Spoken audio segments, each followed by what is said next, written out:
Hey crafters, welcome into Guys Craft 2. My name is John and thanks for dropping in to our channel this evening.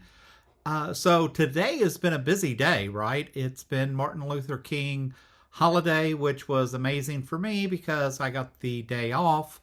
And so as such, actually worked because I know a lot of you think all we ever do is shopping sprees, and we're really trying to get away from that reputation. But hey, I've got a quilt craft show coming up the end of the month, and I'm sure we're going to make a few purchases. But with that said, I wanted to talk about some of the projects that I actually did finally get done. So let's step back and say, hey, what did John get done over Martin Luther King weekend? So I actually knocked out two charm totes, and I think they turned out really cute. Very happy with that. I will tell you, I cheated and decided I did not want to make the fabric handles to go on this tote, so I actually just used some of the store-bought, and I like it better.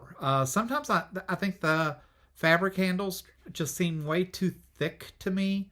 I know part of it's me, it's part of the batting, it's part of blah blah blah, but I just like the way this turned out. To me, it's much cleaner, and I really like the way that one ended up. Did a second one as well with the same charm pack, as you can see.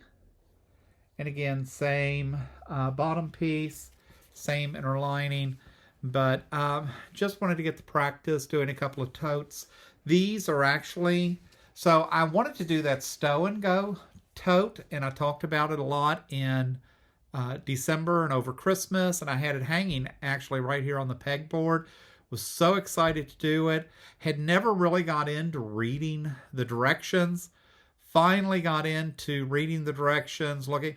And the first thing is that you need to cut down the charms. You need to do, put these special borders on, blah, blah. And it was like, okay, the whole point of me wanting to do a charm tote was because I had 5-inch charms. If I wanted to do 4-inch or 4 1/4 inch or whatever, I could have just cut the fabric myself. It was like, no. So I ended up storing that in with all the other collection of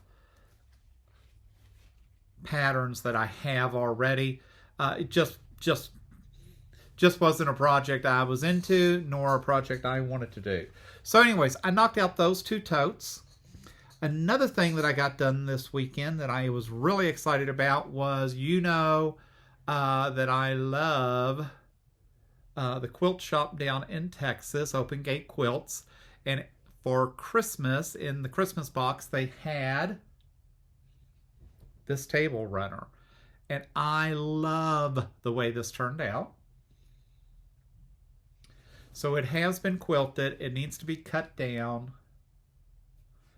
and I need to put the binding on, and they actually provided the fabric. I think it's matches this one for the binding, and I've got the binding strips laying over there. I just got lazy. I just hate binding, but I'll get it done because I'm anxious to see how that turns out. I actually did this with my sit-down long arm, which is the one Curtis keeps wanting me to sell, but it's just too quick and easy to knock out projects like this. So I got that done as well. I got the two tote bags done. Oh, and then back across the room. So let me wheel over and grab it.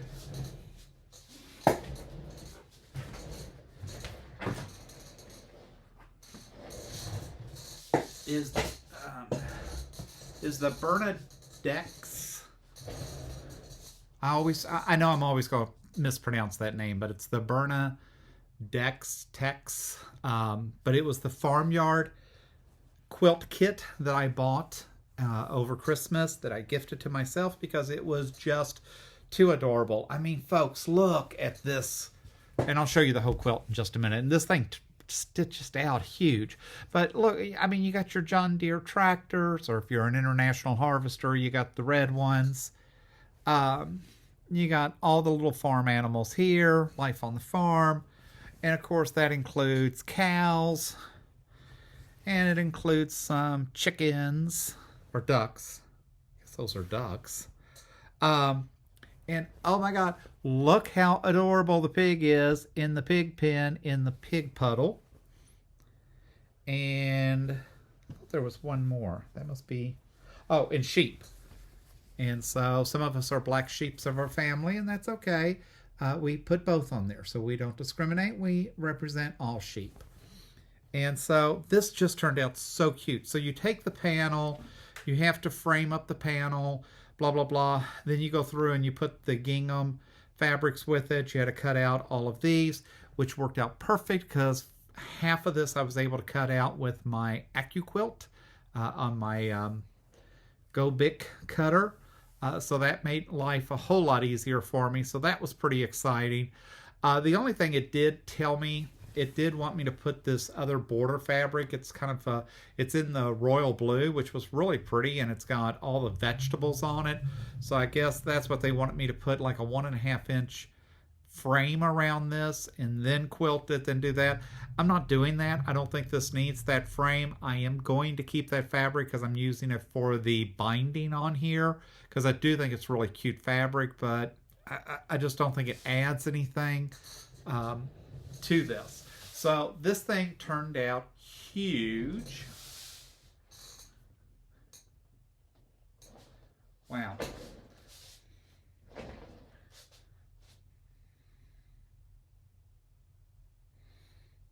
So I am very excited how this turned out, what this looks like.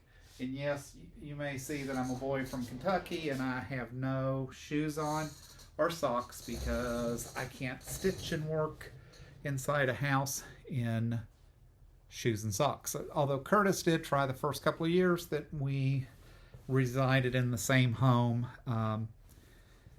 He grew up in a house with indoor shoes and outdoor shoes, and that was really cute because I grew up in the South where we just grew up with, as soon as you can get to the good place, you take your shoes off, period.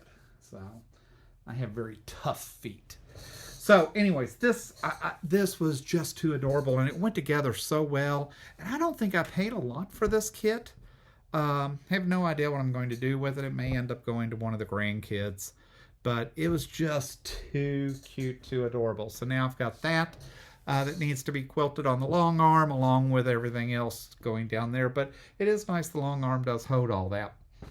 I did go over to today and watched a few videos on Icy Stars quilting, and I really appreciate her instruction and some of the things that she does on her channel. I had decided I just wanted to knock out another quick project, and I didn't want anything too complicated, so I decided I would use a jelly roll. And the jelly roll that I chose to use is, of course, the Gnome Garden jelly roll that I bought last year. I did get half of it done. I thought the instructions she said was just to do the just use 20 of the strips. The pack I bought actually had 40 strips. I don't like that this is going to come out so small. So it's all the gnomes in the brown, in the earth tones. But it also has the gnomes in the spring green colors. So I've got those as well. Really like the way that turned out. Then it moves over to the gnomes in the kind of the earth tones again in that. I was able to mix these up a little bit more, so it gives you a little bit different perspective. But at the end of the day, I only ended up with 20 10-inch squares, and that's not going to be big enough for what I wanted to do. So I'm probably going to go back and do another 20 squares and then build a quilt out of that. Or I may decide to put some solid blocks around this. I'm not sure. But that said, and then here's the blue ones. And I really kind of like the way that turned out. So I may try to match up the other half of the jelly roll a little bit differently and mix the blues and the greens and all that, so that it does turn out just quite different versus trying to follow these 10 squares. So then when I put all 20 or all 40 together, it'll look quite different. So with that said, wanted to jump in, hope those folks that were on holiday today enjoyed their time. Hope that you were able to knock out some projects. It was exciting for me to actually get this much done. Pretty excited to get back into sewing, get back in. We're hoping to find a couple of projects soon that we can do some sew-in chats and that kind of stuff. And Curtis will probably sit in the back and run the live stream as the hope. But it was fun catching up on the YouTube channel today and watching some other folks in that. So hope you had a good day. Hope you're staying warm wherever you're at. Today we finally got back up in the 60s, which is still cold for us out in Arizona. By the end of the week, we're supposed to be well in the 70s because I just can't stand cold weather, and that's why I moved to Arizona to begin with. But it's hard to say that when my daughter's sending me pictures of the grandkids playing in the snow and having a snow day from school. So, to each their own. She always has enjoyed the snow, and she enjoys having 4 seasons. I would be happy with 2. I'm happy with spring and summer. I don't need anything in between. But with that said, thanks for dropping in, listening to me rattle on and catch up on what we've been doing over at Guys Craft 2. Hope that you've had a great holiday. If you like what we're doing, hit that thumbs up. If you want to be notified each and every time we post a new video, hit that bell and we will let you know next time a new video goes up. Tell your friends, neighbors, preachers, pastors, anyone you can think of about our channel, if you will. We're into 700 now and just slowly climbing up towards that 1,000 mark. It means a lot that you all have enjoyed, I think, listening to us a little bit. So hit that subscribe button.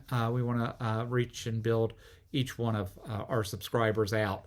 With that said, thanks for dropping in, and until next time, happy crafting.